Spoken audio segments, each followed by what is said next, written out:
ছোট্ট এই জীবনের সংক্ষিপ্ত সময়টাকে সুন্দর করে তোলার জন্য সুন্দর মনের কিছু মানুষ জীবনে থাকা খুবই প্রয়োজন।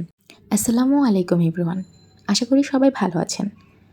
সুন্দর মনের কিছু মানুষের সাথে সুন্দর একটি বিকেলের ব্লগ শেয়ার করেছি আপনাদের সাথে, আশা করি ভালো লাগবে।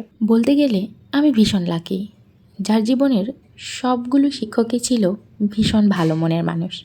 আর তাদের মধ্যেও এই কামরুজ্জামান স্যার আর আসমা সিদ্দিকা ম্যাডাম একটু বেশি স্পেশাল। শুধু আমার কাছে স্পেশাল নয়, স্যার ম্যাডামের প্রত্যেকটা শিক্ষার্থীর কাছেই তারা খুব স্পেশাল।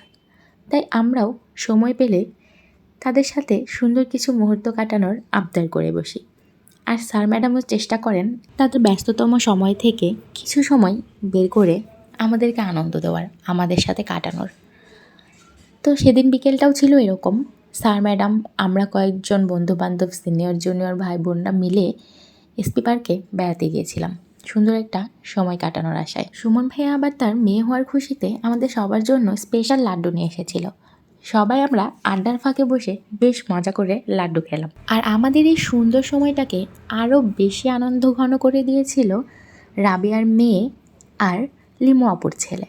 এই দুই পিচ্চি বুড়াবুড়িকে নিয়ে আমাদের দারুণ সময় কাটছিল। তুয়া তো বাবু পেলে এমনিই খুশি হয়ে যায়, আর তার মধ্যে আমাদের মেহুলমণিকে পেয়ে তুয়া তো অনেক খুশি। আর মেহুল এদিকে ফুপির কোলে বসে বসে মামাকে দেখছে শুধু, মানে লিখনকে। আর লিখনের সাথে তার দারুণ একটা সখ্যতা হয়ে গেল বেশ অল্পক্ষণের মধ্যেই। লিখন শীষ বাজালেই মেহুল খুব আনন্দ পাচ্ছিল আর খিলখিল করে হেসে উঠছিল। এদিকে আমরা সবাই যে মেহুলকে ডাকছি তার কোনো পাত্তাই নেই, তার সব মনোযোগ লিখনের দিকে।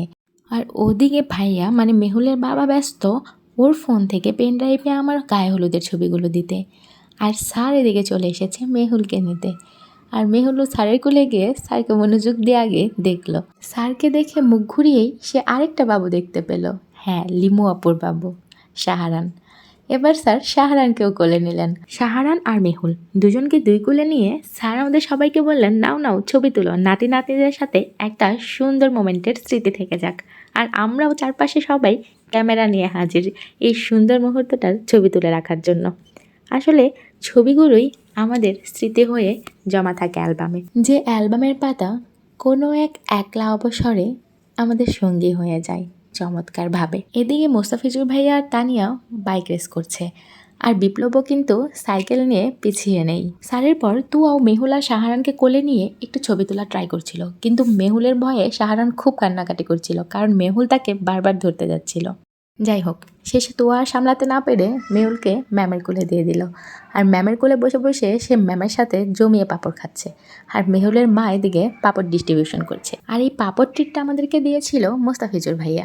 ভাইয়া আমাদের সবাইকে অনেকগুলো পাঁপড় কিনে দিয়েছিল, যাতে আড্ডা দিতে দিতে আমরা পাঁপড় খেতে পারি। কিন্তু আমরা কি আর শুধু খাই? আমরা খাওয়ার সাথে সাথে ক্লিপ নিব না, ভিডিও বানাবো না, তা কি হয়? তো আমরা সবাই একসাথে পাপড় করে ভিডিও ক্লিপ নিচ্ছিলাম, আর এটা নিয়ে বিপ্লব খুব মজা পাচ্ছিল। বেচারি আমাদের যন্ত্রণায় পাপড়টা ঠিক করে খেতেই পারছে না। একবার আমি ক্লিপ নিচ্ছি, একবার তানিয়া ভিডিও ক্লিপ নিচ্ছে। আর এই ভিডিও ক্লিপগুলো নেওয়ার ফাঁকে আমরা ভীষণ হাসি তামাশা আর মজা করছিলাম। যাই হোক, ভিডিও ক্লিপ নেওয়া শেষ হতে না হতেই লাড্ডুর প্যাকেটে বেঁচে থাকা লাড্ডুগুলোর উপর মোস্তাফিজুর ভাইয়া আর বিপ্লব একদম ঝাঁপিয়ে পড়েছে।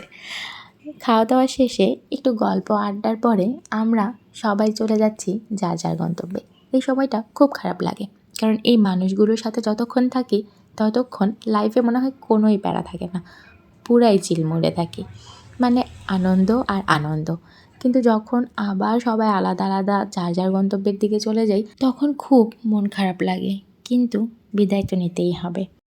আর এই যে আমাদের মেহুল বুড়ি বাবার কোলে উঠে স্যারের হাত ধরে বের হচ্ছে পার্ক থেকে, আর শাহরান তার মারক মামার কোলে এ সুরে গান গেয়েই চলেছে। এই ছিল আমাদের সুন্দর একটি বিকেলের গল্প। সবাই ভালো থাকবেন, আল্লাহ হাফেজ।